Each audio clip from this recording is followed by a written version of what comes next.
Hi, I'm Dr. Rachel Wellner, and I'm the author of the Doctoroo series. I am 48 years old. I play 4 instruments, includes the piano, the flute, saxophone, and clarinet.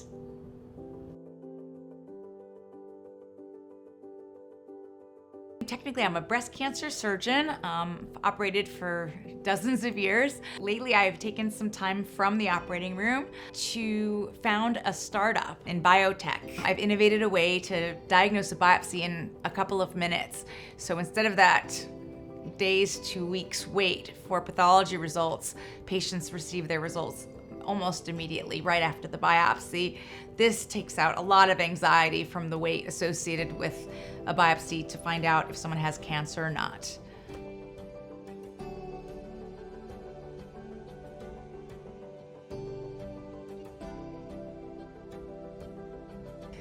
I was inspired to create Doctoroo, who is Dr. Marcia Rue. Doctoroo, she's a kangaroo doctor. Back when I was a medical student and I did my pediatrics rotation, and I really loved kids, I knew that I wasn't gonna go into a field where I took care of kids. I was probably gonna go into an adult field. I was very attracted to surgery, and although I loved pediatric surgery, it wasn't in my future, but I wanted to do something for kids. So that was what inspired me to create these characters, Doctoroo. And because she was an Australian character, her pals also had to be native to Australia. So that's where it came up with Kirby Koala, her nurse, Terrence Toad. There are toads endemic to Australia, so Terrence Toad basically helps her with registration and is one of her right hands. And Louis Llama, who is the mailman in town and always basically approaches Doctoroo whenever there's a crisis somewhere in the world, somewhere in the globe, that Doctoroo has to come respond to.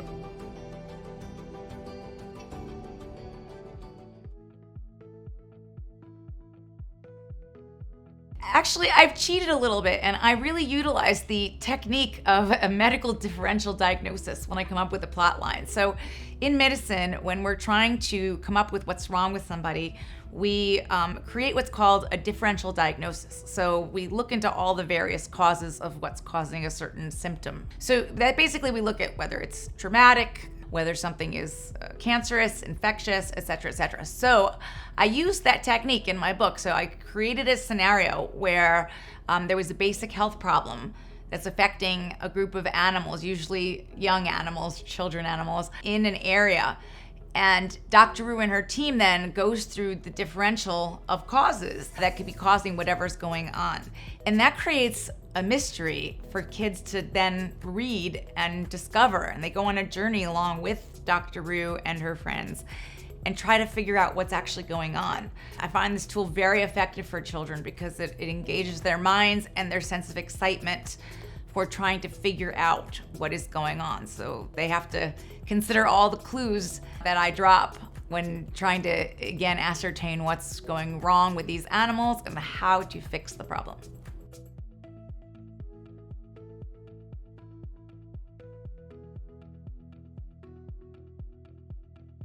As a younger physician and medical student, I did a lot of international health programs. I set up some programs in Central America, attended a couple of programs in India. That influence of going to a different culture, and going to a different place and experiencing the totality of that culture, having to blend in with that culture, understanding how to respect the culture that you're entering into, not only helped me develop, I think, good skills in terms of communicating with others, but I also learned a lot from that culture. I would say I took more away from my trip than they did from my help. That's what inspired me to make Doctoroo a traveling doctor, and I thought so much could be learned by the kids from that cultural competency and learning how to understand other cultures, especially in this such difficult world that we live in. We're so polarized, and I wanted a series that would focus on the opposite of polarization and focus on togetherness.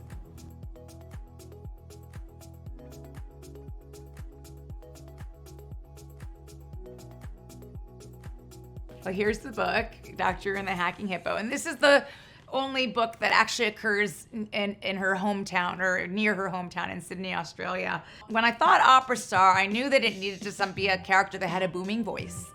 And I actually researched this and discovered that hippos have very, very loud voices. And in fact, a school of hippos, if you hear them, their decibel level of their voice is equivalent to a rock concert. That's mostly why I chose a hippo as the opera star. The idea of a hacking hippo and then calling her Hilda, because that's kind of how I settled on the character. I thought it was just absolutely perfect. And the fact that she developed a cough when the very nature of her career and livelihood was dependent on her not coughing and being sick, this was created a very big problem for Hilda. And I wanted to teach the kids about basic germs, germ control, keeping hands clean, and how to prevent basic infection and cough.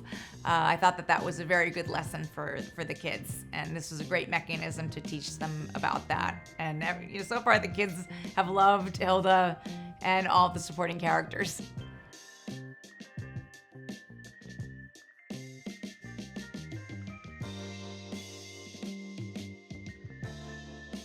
So here's the case of the Red Hot Hawaiians. I'm not trying to give a spoiler alert, but basically the native piglets of the Big Island in Hawaii develop itchy red skin.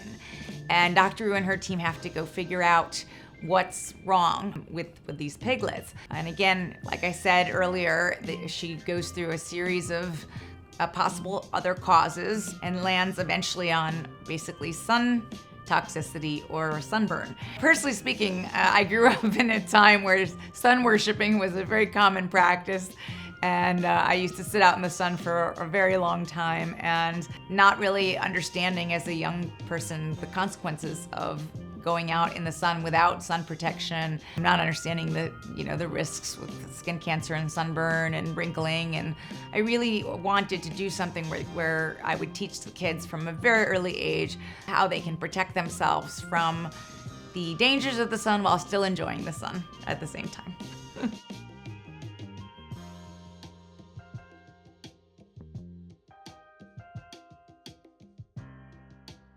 I think that just knowing about health in general and about basic health issues versus more complex health issues, I wanted to focus mostly on the basic health issues for children, things that, are tangible and not super scary, things that children can read along with their parents, understand relatively easily without too much complication or difficulty.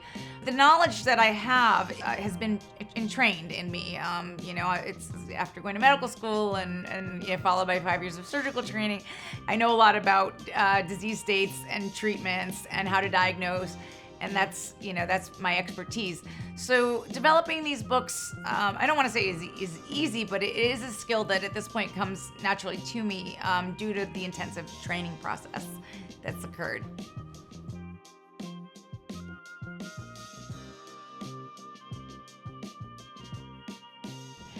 I have so many wishes for young readers from these books. Number one, obviously, I want to teach them about basic health problems. I want to empower young people to be able to take care of themselves and be able to safeguard their own health.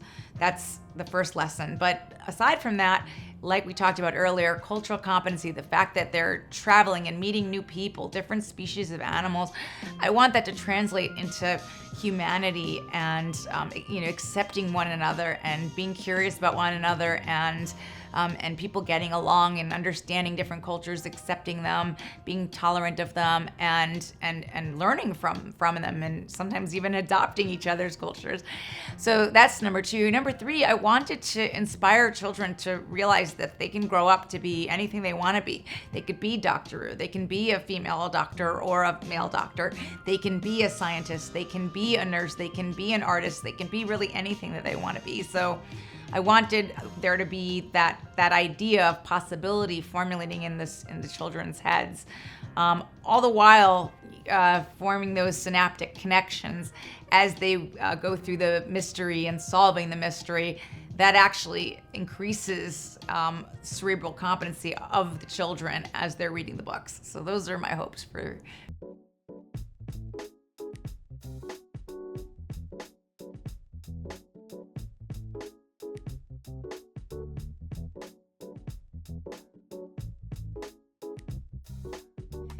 There's no question that if you don't incorporate elements like humor and adventure, the books become dry and uninteresting. So the idea was to keep everything moving, interesting, colorful, exciting.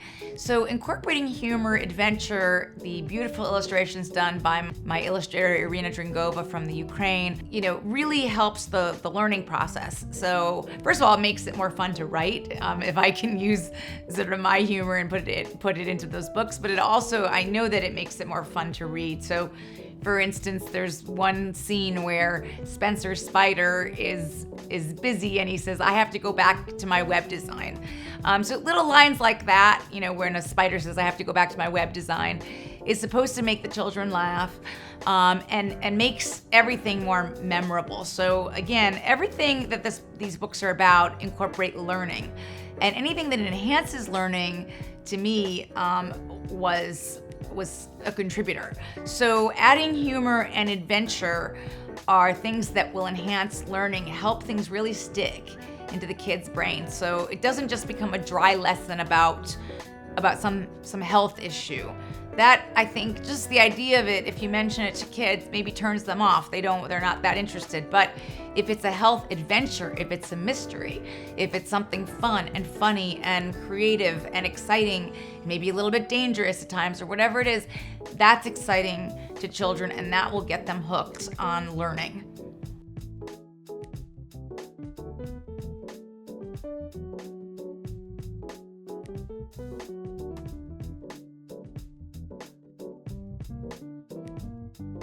Who is Doctoroo? And it's a basic coloring book. It's not like the others. It doesn't have the same plot points as the other books, and that isn't the point of the coloring book. Studies have shown that actually coloring books, young children doing coloring books, enhances the cerebral activity and the synaptic connections. So it actually improves the intelligence of young children, young minds, increases the plasticity of their brains, their ability to learn.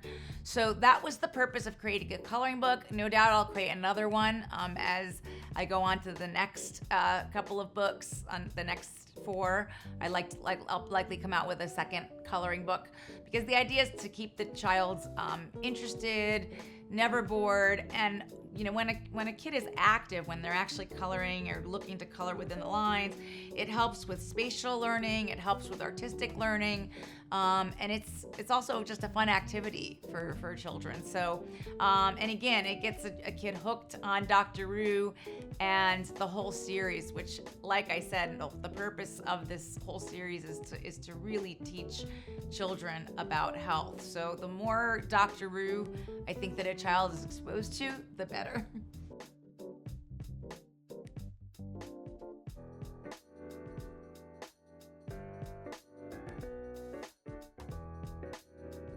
I would say everything I do is a passion. So if that wasn't the case, I couldn't do it. So I have a passion for this biotech company that I've started. I believe in it wholeheartedly, and I'm very excited about it. So the idea of being able to give a patient his or her diagnosis in minutes versus days to weeks is a bit of a game changer in medicine, and I'm extremely passionate and excited about that.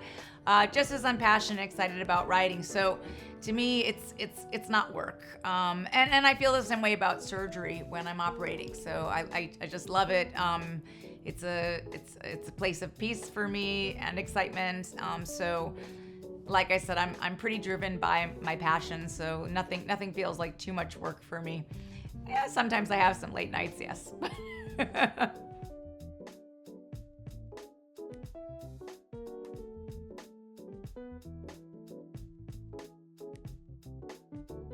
It fits very naturally into my medical career. Like I said, medical training is a very easy stretch into writing these books. In terms of the outpouring of the knowledge that I've received. The way I look at it is it's a way to give back. Some of the gifts that I was given, and fortunate enough to have this education, and and training. So this is something that I want to give back as a gift. And I think that it incorporates very naturally. It's just a natural reflection of the training and the practice from a different angle.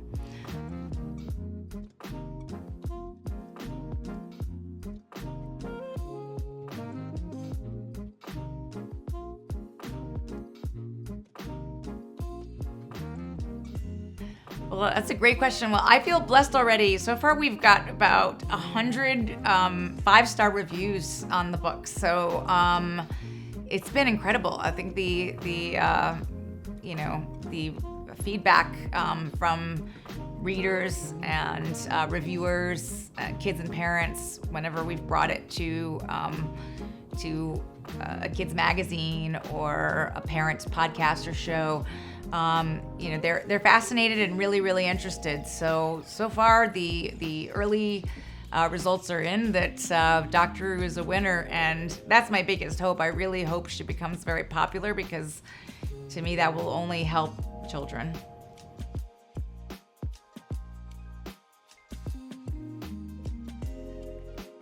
My next book is a little challenging. I want to tackle bullying, and I've already chosen Doctoroo in the case of the mean monkeys. And the reason I chose that is because I once was in Gibraltar, which is south of Spain, but it's property of Britain. And there are these monkeys that are native to the island, and they're very aggressive. They actually take sunglasses off your head or steal your chocolate bars and things like that. So those particular animals inspired the bullying theme, because these animals on this rock are a little bullyish. That being said, so I'm gonna have to choose a character within their group. So maybe a monkey who's smaller, wears glasses or something to that effect. Some reason for the other monkeys to pick on one of their own, and teach the lesson about bullying, where it comes from, what causes it, how to stop it, teaching just the ills of it. So that's my next project that I would like to tackle. It's a more challenging one, as it fits more into, I would say, the emotional, social issues. But after that, I'd like to focus on tooth decay and dental health and exercise.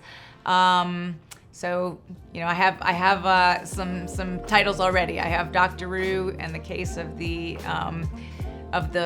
flossing flounders. So that's going to be the tooth decay book, and the sleeping sloth will be the one about exercise. So those are the next couple that I have outlined and planned already. So thank you so much for spending a few minutes with me today. This is again Dr. Rachel Wellner, talking about Doctoroo, where we're making health an adventure.